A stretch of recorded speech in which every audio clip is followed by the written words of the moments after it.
Hi, welcome back to English 111 Online. This week we're going to write the essay for Core Project 1, the rhetorical analysis. We're going to write the rough draft, we're going to revise the rough draft, and we're going to submit the final copy after revision of Core Project 1 rhetorical analysis essay. So first this week, you want to view the video, which you're doing now. Then there's a short video on how to get feedback from a Turnitin assignment. A lot of things we'll be submitting on Turnitin, and so you'll need to know how to get the feedback after I make comments. And so that's an important thing. I've already made some comments on your first Turnitin assignment, your introduction paragraph. So you can go and look at the feedback on that. View the document on MLA formatting. This is the document. It's just basic MLA formatting, and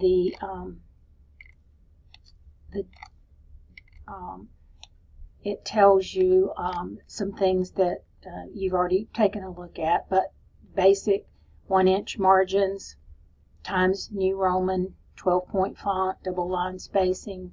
Your title is centered. You're going to indent the first sentence of each paragraph. You're going to put a heading on the left side of the first page at the top, 1-inch margin. And this is what goes in the heading: your name, my name, course name, and date.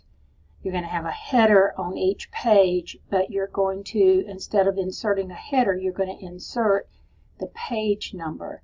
And then you're going to add your last name in front of the page number, and that will automatically number your pages for you.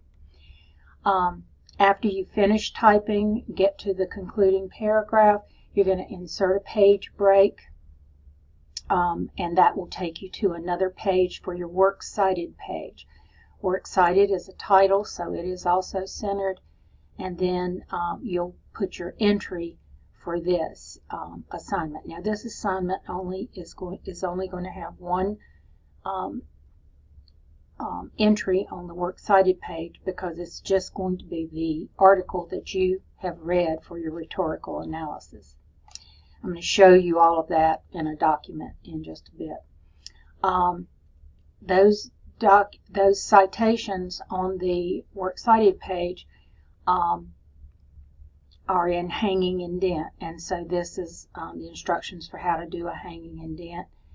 And this is how you format an article from a website, and on my sample essay I show you how to cite the article that you've read from our anthology of essays, Rereading America. So two ways to use in-text citation. If you have mentioned the author's name, all you have to do is put in parentheses after the page number from which you've got your quote or your summary or your paraphrase of something from the article.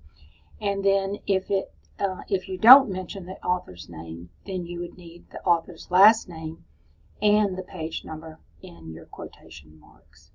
I've got information here about direct quoting and indirect or paraphrasing and summarizing. And remember to introduce your quotation or your information that you're giving from your source with an attributive tag. Sometimes people call that a signal phrase that lets your reader know that it's not your words, but something you have read and you are relating it in your essay. Then cite it with the hanging out part from your Works Cited entry page would be like if the Works Cited page has the author's last name first, then you would want to put the author's last name in your citation or in your sentence so that it can match. And then explain the significance, the importance, the meaning of the source material and you should never end with a quotation or a reference to a source. Always end with your own commentary. So that's something that you can keep going back to over and over, looking at your MLA formatting. The more you use it, if you go on to English 112 and have some MLA formatting to do there, and throughout the summer practicing this on other things that we write in MLA format, it'll get easier to you. Probably seems a little overwhelming right now, but it's really not. Review the core project 1 essay document that I gave you last week. Remember what you're doing. You're going to be reading one of these. When should a child be taken from his parents? Education, attentional disarray, or serving in Florida. And you are going to be looking at rhetorical devices that the author uses to make the point. And then you're going to be basing your essay off of that, what you have to say about the author's use of rhetorical devices. Remember, this is 2+ pages, so it must extend to page 3 at least a little bit. And if you put all the information in there that I'm going to show you to put in there, you'll have your 2+ pages, so don't worry too much about that.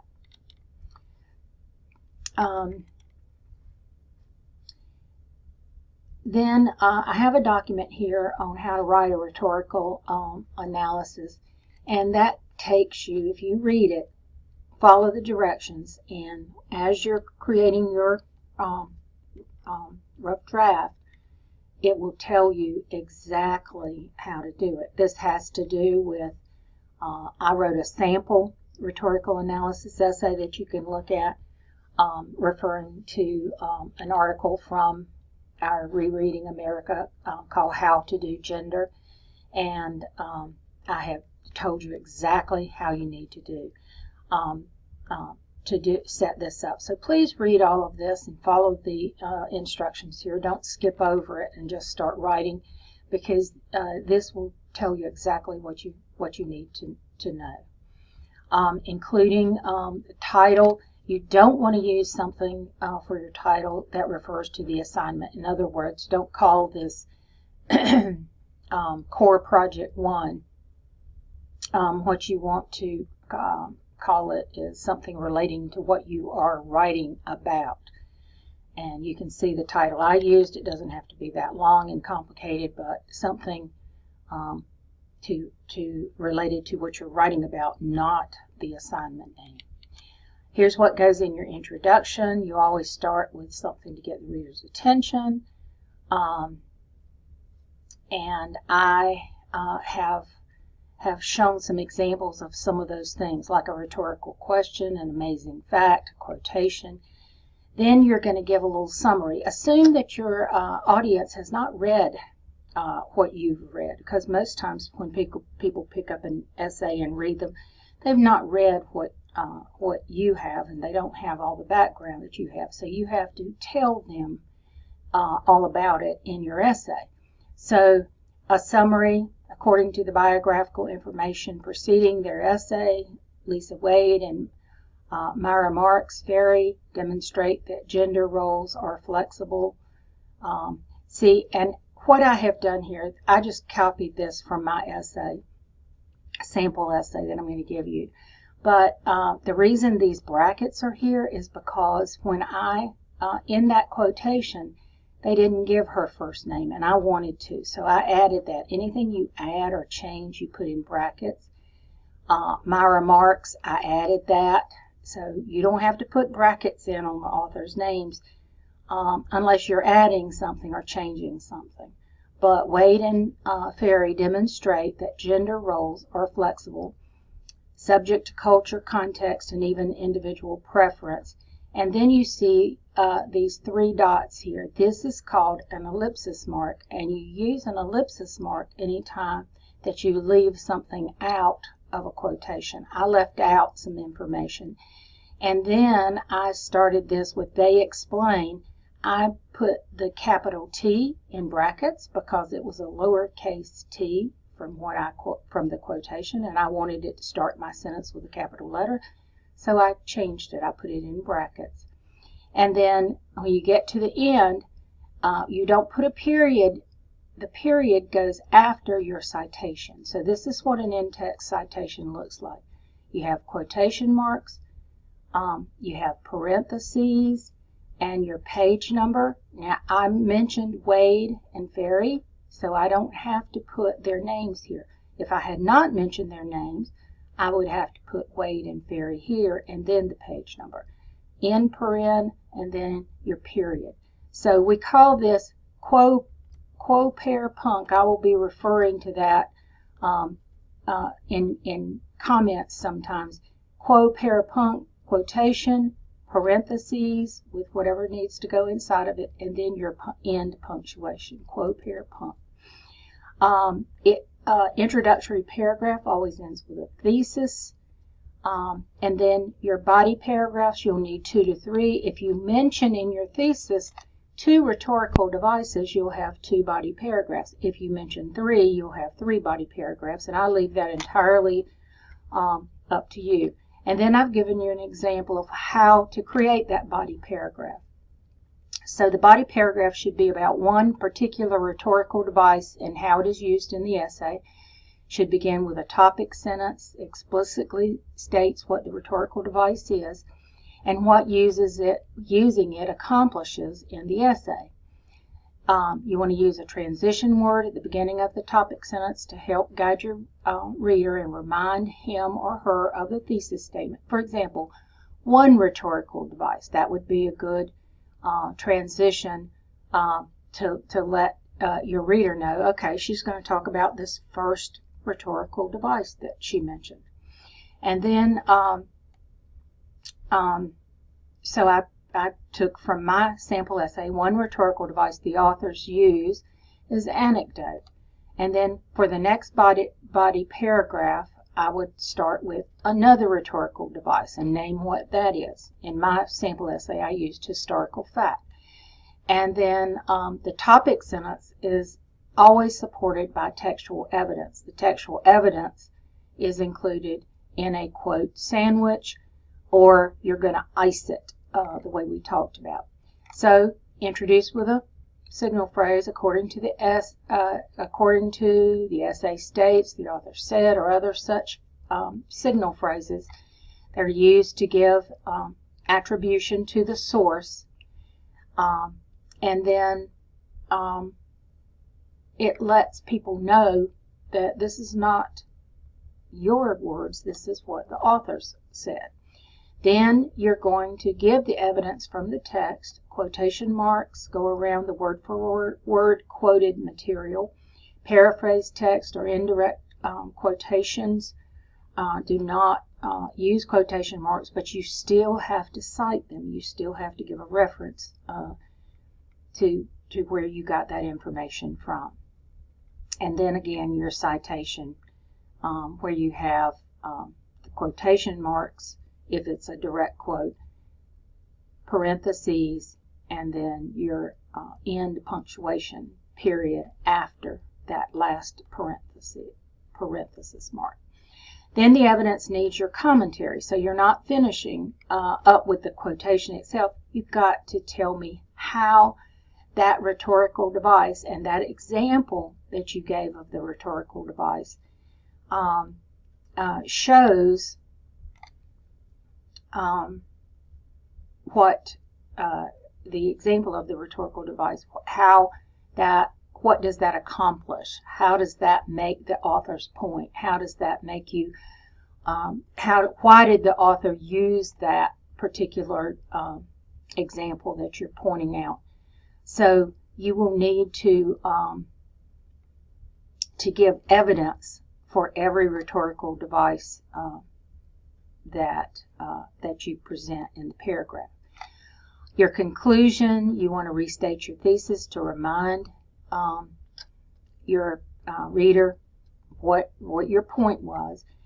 You don't want to do it word for word. I heard it said one time, your conclusion, when you're reminding somebody of your thesis statement, they're not twins, they're just cousins. So rephrase it, but remind the reader of what your point is in writing this essay. And your point would be to show how the author of this particular article has used rhetorical devices to make their point, to give a feeling of compassion for their readers, whatever it is, whatever your thesis was. End with a broad general statement that possibly reminds the reader of the hook that you began with. For example, gender is complex and much more than snip, snails, sugar, and spice. You'll see when you read my my sample essay what I did with that. Then comes your works cited page, and I've given several examples here, or a couple of examples here. So this is how works cited entries go. They're double line spaced, just like the text is, your paragraphs, except they're hanging indent. So see, the hanging out part is the author's last name here. And so it's going to be author's last name, comma, first name, period. Titles of articles go in quotation marks, so how to do gender is in quotation marks, and it has a period also, but the period is inside the quotation mark because periods and commas always go inside quotation marks. Then you have your book, Rereading America, Cultural Context for Critical Thinking and Writing, 11th edition, Bedford St. Martin's, that's the publisher, comma, and the year it was published, 2019, comma, and then the page numbers of that particular article, how to do gender. So names of articles are in regular type in quotation marks. Names of books, the larger collection of those articles, is in italics. Okay, so that tells you how to write your rhetorical analysis essay. That's why I gave it to you, so that you would know what to do, because this is our first essay, and you may have, but probably not ever written a rhetorical analysis essay before. Okay, so view my sample essay. Here's my sample essay. I used Cindy Lou Who as my student, Professor Lee, English 111, and the date. So, and here's my, I have inserted the page number here and added Cindy Lou's last name in front of it. Here's the title centered on the very next line. You don't have, this is all double line spacing, so you don't have a bunch of extra spacings in between anything. Just go to the very next line for your title and the very next line for your first paragraph. Notice all the paragraphs are indented. So I'm not going to read this to you, but just to show you what I was talking about the snips and snails. I started with this. An old saying describes little boys as being made of snips, snails, and puppy dog tails, and little girls as being made of sugar, spice, and everything nice. And then, that's just to get your attention. You've probably heard that saying before. So now, I got to start narrowing it down to the point that I'm going to make, because I'm not writing about what little girls and little boys are made of. That's just to get you going. Not every little girl matches that description, and neither does every little boy. In fact, according to the authors of How to Do Gender, people do gender, and I use quotation marks there because that's what they call it, doing gender, as they are taught and as they wish to express themselves. According to the biographical information preceding their essay, Lisa Wade and Myra Marks Ferry demonstrate that gender roles are flexible, subject to culture, context, and even individual preference. They explain how views of gender are influenced by American culture, how one learns the rules of gender, and how one sometimes breaks these rules. Remember, my brackets are because I changed something or added something. And then I I get to the end, I don't put a period, I put quotation marks, parentheses, the page number that came from. I don't need to put their names because I've already mentioned Wade and Ferry in the sentence, and in paren, and then the end punctuation. So there's your quote, pair, punct, period right there. And here is my thesis statement. So you don't have to label yours like this, but I labeled it so you could see. In order to effectively demonstrate their point that gender roles are flexible, the authors use the rhetorical devices of anecdote, definitions, and historical facts. And that's my thesis. So I mentioned 3, so I need to have 3 paragraphs. One rhetorical device, there's my transition, that Ferry and Wade used to demonstrate the flexibility of gender is anecdote. That's my topic sentence. Again, you don't label yours, but I labeled it so you could see. Then I want you to tell me what an anecdote is, because not everybody will know what an anecdote is. So I just put a little short explanation. An anecdote is a short story that is told to illustrate a point. And then that's my definition of the rhetorical device. You don't label it, just put a little definition of it. They begin their essay with the story of a little boy, and then here's where I start giving the example from the text. And I don't just end with that.